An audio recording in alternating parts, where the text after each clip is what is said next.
Because as you are clearing, loving, flowing, zigzagging, suddenly, boom, a realization comes. And suddenly that's not a problem anymore. And you said it this morning, no, yesterday, you said, how was I so heavy? And suddenly I wake up this morning so light. Yeah, so it's light, all gone. yes. Tell us a little bit about the story, about how did you transform yourself from that heaviness to that lightness the following day? Yeah, well, I mean, I must say that first things first, I had to speak to people because, that heaviness was overwhelming me to an extent. And then it reminded me of what I used to do back in the days when I'm overwhelmed with stress and anger, which is I used to smoke, maybe a joint, or maybe I will smoke, what they used to call a Mandrex. It's some kind of a pill where you just crush it and put it in with the joint, and then you just, be dizzy and sleep. But in any case, that dizziness wouldn't last, without you doing anything bad. It's like you want to do something so painful to you to overcome that, but the results of it won't be a good consequence. You want to So I spoke exactly, right. So what I did, I just sent some messages to the people I know, including you, Anna, telling them about how I feel now, so that I can hear what they will say in return.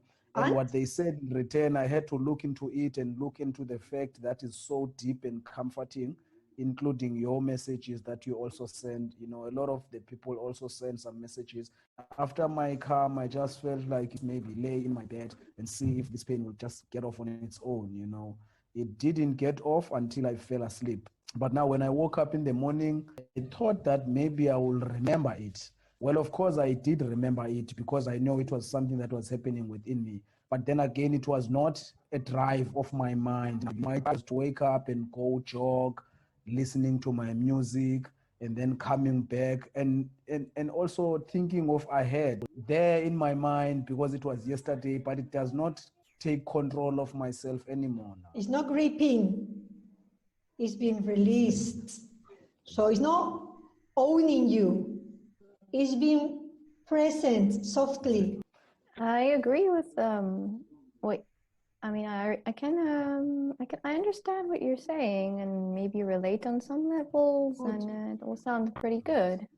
It's just life, really. It's just and it's kind of funny. Whole cycle of life with a lot of stages, small cycles, bigger cycles, and you start picking up the patterns. I go, oh, this is repetitive. I'm not going to fall back into the same thing again. And then next time you avoid it and start becoming very clever at avoiding, not engaging emotionally in people's problems, not allowing people to drag you down with their issues, having very strong boundaries, deciding what is mine to deal with, what is yours to deal with. So now I say, thank you very much, you can have it. I love you very much, I can help you, but I won't do it for you. My husband, my daughter, my mother, whoever, they all have to grow up. I take responsibility for me growing up, and I know that everybody has the power to grow up when they choose to. In the meantime, I am parallel on the sidelines, helping, but I'm no longer carry people, rescue people, save people, or at least try to do that so that I can have some value. I have value because I was born, full stop. I don't need to do or achieve or have a star or be given a lot of money or fame to have value. The value is inherent in being creators, living beings, people, with a germ, with a little seed from the source. And we are just focusing the energies to decide, like a game of a child, what am I going to do with this? What am I going to do with this? No, oh my God, I haven't achieved that I wanted. Maybe it wasn't meant for you. Or maybe it will be later. We have to be a little bit patient with ourselves as well. Yes, yeah. And it's very funny though, because, when all is good, you don't feel those things of the needy, like you don't feel like you don't have a purpose, like Celeste said. When all is well, you feel like you have a purpose. you feel like you are pushing towards the purpose that you are having, and you feel like you are helping as many people as you can. I mean, you feel that sense of value you are talking about. That's And right. your service to the human nature feels so important to you.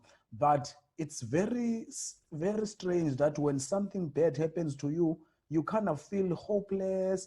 You don't feel that purpose you were feeling. You know, one of my friends the other day said to me, I need to understand that when all is good, all is not gonna be good sometime, you know. And when all is not good, I have to understand that it will come back again to be. But although I hear him say that, but it's very hard for me to like When for it's that thing bad, to it's flow. like, yeah, yeah, yeah. Exactly, you Oh, know, God. exactly. And you know what So I don't know where we can, you know, yeah. it's the pendulum effect. When you Yes, were yes. younger, you know, this is your center or the pendulum. That's your happy medium, where I'm always wanting to be. And when I was younger, something happened, woof, the pendulum to the extreme. Oh my God, it was, I'm going to die, you get cold sweat, you get bad stomach, you get sick, you keep thinking, you don't Yes. sleep, you wake up, blah, blah, you don't function. And it takes 6 months, 1 year, 2 years, I don't know, Yes. for the pendulum to flip to the other extreme. And now you are accelerated, you're on top of the world, you can be any better. And this is crazy, this is insane, this is total, it's a roller coaster. Is my emotional horse is running wild away from me. Little by little with your boundaries and detaching Yes. emotionally and focusing only on your thing. And stop paying so much attention on what people say and thinking, is that truth for me? Or is that their projection on me, their manipulation to me? So the pendulum is, and now my swings are like that. So I go, oh, no way, I'm not going there. Oh, yeah, yeah. So my pendulum goes, ding, ding. In half an hour, I sort myself out. An hour, 20 minutes, maximum half a day. So now life is fantastic. But before, when you was swinging and swinging and swinging, and you lose a job, and you break up with a boyfriend, and you argue with your mother, and you don't have friends, you're like, oh, this can't possibly be life. This is awful. And then you go, well, you know, you start reading, like you said, books. You start making better choices. Every single second you go, is this the best choice I can make for myself? Is this a reasonable choice? Am I trying to get something over someone else? Am I trying to force something to happen? Am I trying to bossy or force something? Am I trying to, my ego is trying to get the best out of everybody. And when you go, shh, calm down, horse, you start restraining the horse, suddenly you go, that fight is not worth it. That comment, I'm not answering. That projection, your problem. That if you don't want to be with me, so be it.